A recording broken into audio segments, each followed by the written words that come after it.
ॐ तव कथामृतं तप्तजीवनं कविभिरीडितं कल्मषापहं श्रवणमङ्गलं श्रीमदाततं भुवि गृह्णन्ति ये भूरिदा जनाः।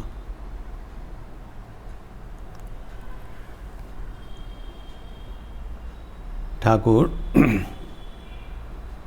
आध्यात्मिक जीवन में जो प्रतिबंधकता है उसके बारे में बता रहे हैं। जब हम भगवान के करीब पहुंच जाते हैं तब ज़्यादा चुनौती का सम्मुखीन होना पड़ता है।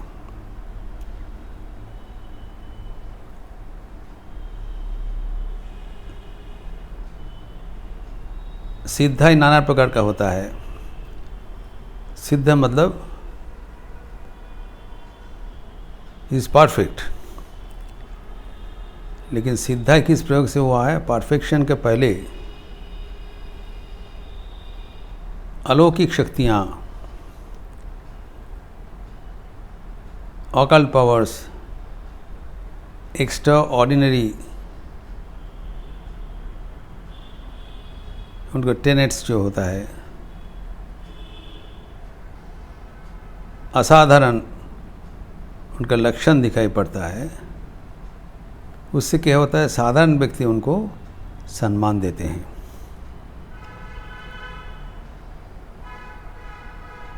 वही खतरनाक का बस है। कहा गया है dark night of the soul. बहुत सावधानता से उसको अतिक्रम करना पड़ेगा।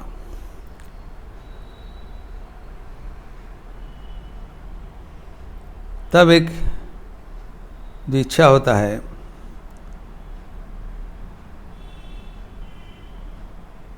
जो ठाकुर ने बताया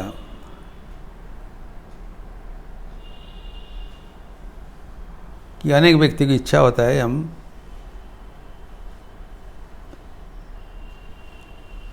शिष्य सेवक बनाएं, उनका कुछ अर्जन हुआ है वो अर्जन को बांट दें, जो हमें शक्ति है बांट दें। ये कोई अन्याय नहीं है, लेकिन अगर साधारणतया उसका उद्देश्य होता है परिवर्त में हमें कुछ मिल जाए, ये खतरनाक है। औरों को कल्याण करने के लिए उनकी इच्छा होता है दूसरा बात है, लेकिन जो हमें मिला है उसको अगर किसी के बदले में हम दें तो व्यापार हो गया, गिव एंड टेक हो गया। आध्यात्मिक ज्ञान वितरण कोई व्यवसाय का प्रक्रिया नहीं हो सकता है।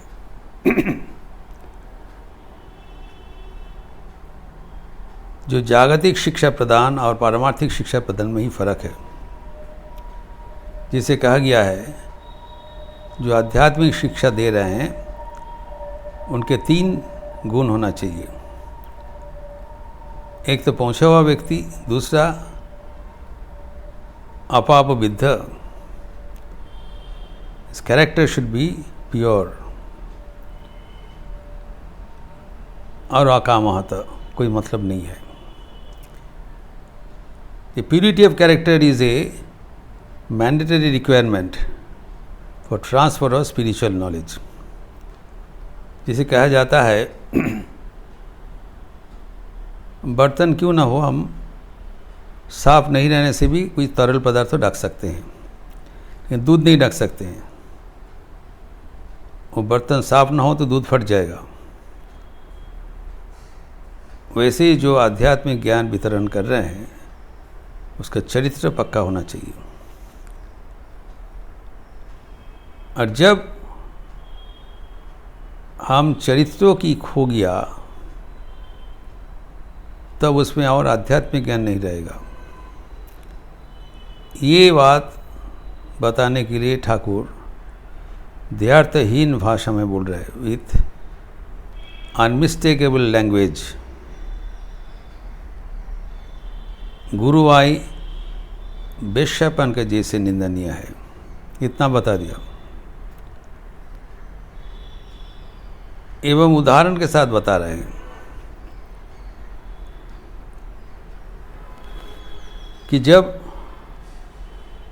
इसको गुरुवाई मतलब गुरुगिरी, गुरु को एक आध्यात्मिक ज्ञान को एक प्रोफेशन में बता दिया। प्रोफेशन मतलब क्या है, जिसमें हम कुछ सेवा देते हैं और उसके परिवर्तन में कुछ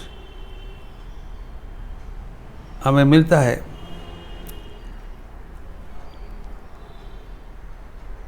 तो ये है गुरुगिरी। तो क्या कौन चीज़ के लिए हम लोग लेते हैं? एक उदाहरण दे रहे हैं। एक औरत थी, उनका नाम था सावी। कहते हैं सावी का अभी बहुत अच्छा समय चल रहा है।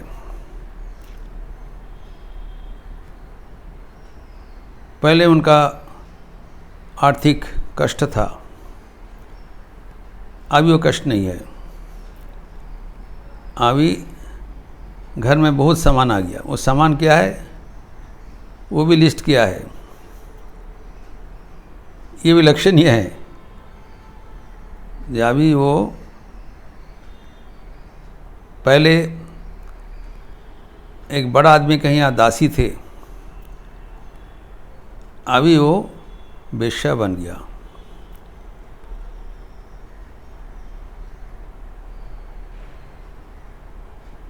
तो उसके बदले में क्या मिला वो भी ठाकुर लिस्ट कर रहे हैं।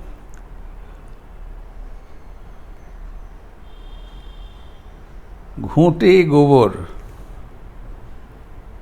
तख्तापोष, दुखाना बासन হয়েছে। उसके घर में गोबर, मतलब ये सब जो साधारण से साधारण चीज़, इसके लिए वो क्या कर बैठा। तकिया, चटाई, इस तरह चारपाई, कुछ बर्तन, ये सब चीज़ उनके घर में अभी आ गया। बहुत आदमी आना जाना कर रहा है घर में। They made the door open for all, become a public woman। अब ये सब चीज़ लेने के लिए क्या किया, अपना शरीर को बेच दिया। ठाकुर कहते हैं जो शरीर मन आत्मा जो भगवान को देना चाहिए, वो ये व्यक्ति कैसे दुरुपयोग कर लिया। ये सर्वदा याद रखना चाहिए कि जीवन का लक्ष्य क्या है। ये अगर हम भूल जाए तो इससे और दुर्भाग्य का बात कुछ नहीं हो सकता है। भगवान हमें सृष्टि किए हैं, हम लोग सब भगवान का अपनी संतान है।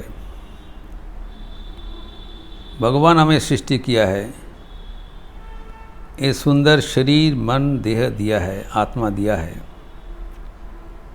ताकि हम भगवान के साथ मिल सके।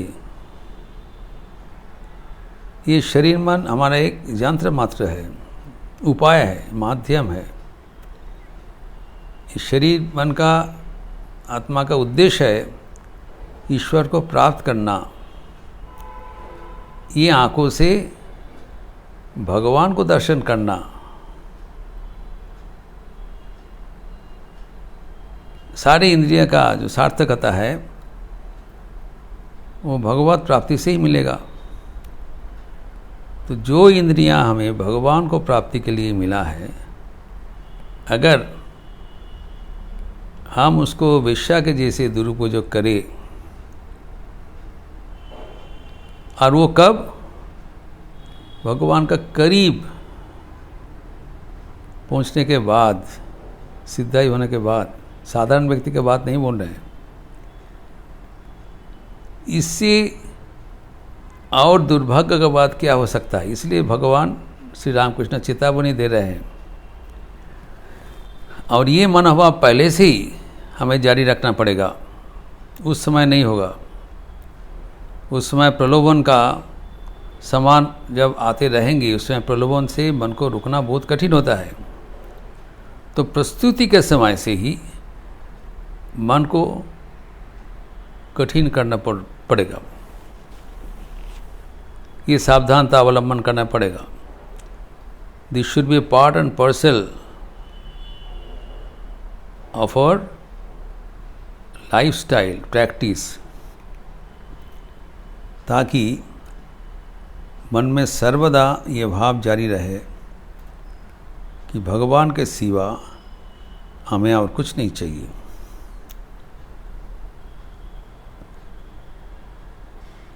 और कभी जो गुरुवाई का बात बोल रहे हैं, ये आध्यात्मिक ज्ञान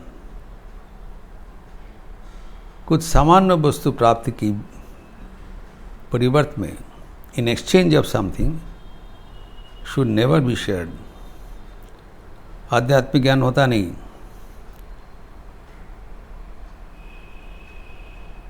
जो गुरु से जो हमें निर्देश मिलता है, उसको उल्लेख किया है भगवद गीता में, तद्विद्धि प्रणिपातेन परिप्रश्नेन सेवया उपदेक्षन्ति ते ज्ञानम ज्ञानिनस्तत्त्वदर्शिनः। प्रश्न, सेवा एवं गुरु एवं प्रणिपात, इससे ही वो ज्ञान मिलता है। जहाँ पर कुछ व्यापार है, वहाँ पर आध्यात्मिक ज्ञान का ट्रांसफ़र संभव नहीं है। ये भौतिक ज्ञान और आध्यात्मिक ज्ञान का फर्क है।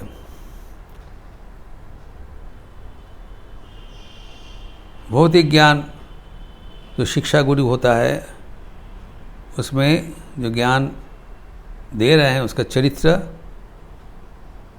इतना मुख्य नहीं है, यद्यपि होने से अच्छा है, लेकिन आध्यात्मिक ज्ञान के समय यह अनिवार्य है।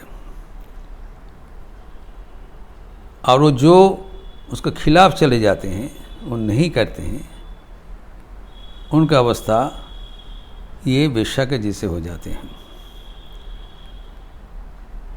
ठाकुर इसलिए बहुत सावधानता से अपने जीवन को रक्षा किया एवं भक्तगण को भी निर्देश दिया था। यद्यपि उनका भी जो शिक्षा दिया है, उनको अतिदीक्षा दिया है, संतति थे, लेकिन ठाकुर के भीतर कभी यही गुरुगिरी नहीं था।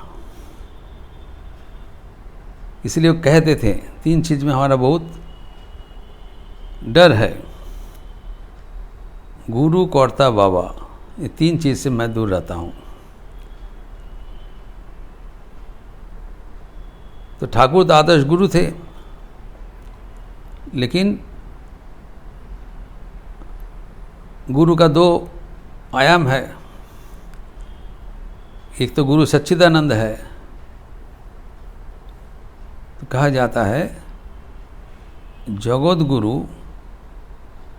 मंत्र देन प्राणे और मानुष गुरु मंत्र देन काने।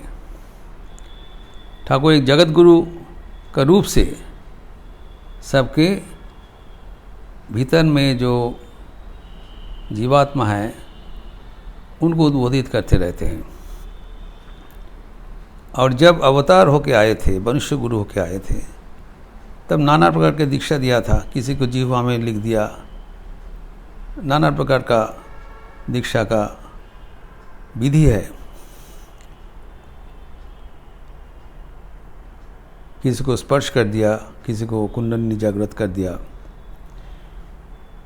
लेकिन उनके भीतर कभी यही जो गुरु भाव पूर्ण रूप से वर्तमान होते हुए भी लेकिन उसका पवित्रता, शुद्धता उस संपर्क में सबको सचेतन कर दिया। अर्थात जो आध्यात्मिक ज्ञान वितरण करेंगे उनका पवित्रता, उनका चरित्र एवं उनके आचरण वो वंदनीय होना चाहिए। इसलिए गुरु को आचार्य कह रहा था। आचरति इति आचार्यः। उनका आचरण से पता चलेगा कि उनका मन कैसे है।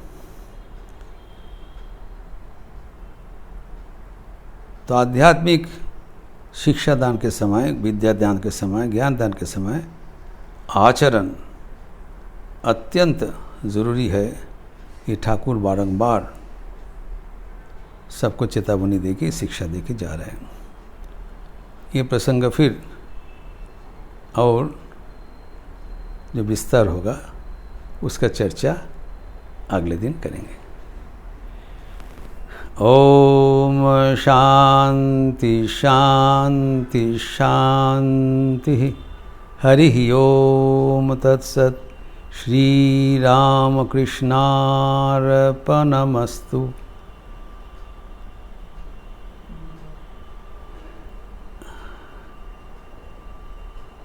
मंगलवार का अवसर है। शाम को संध्या आरती के उपरांत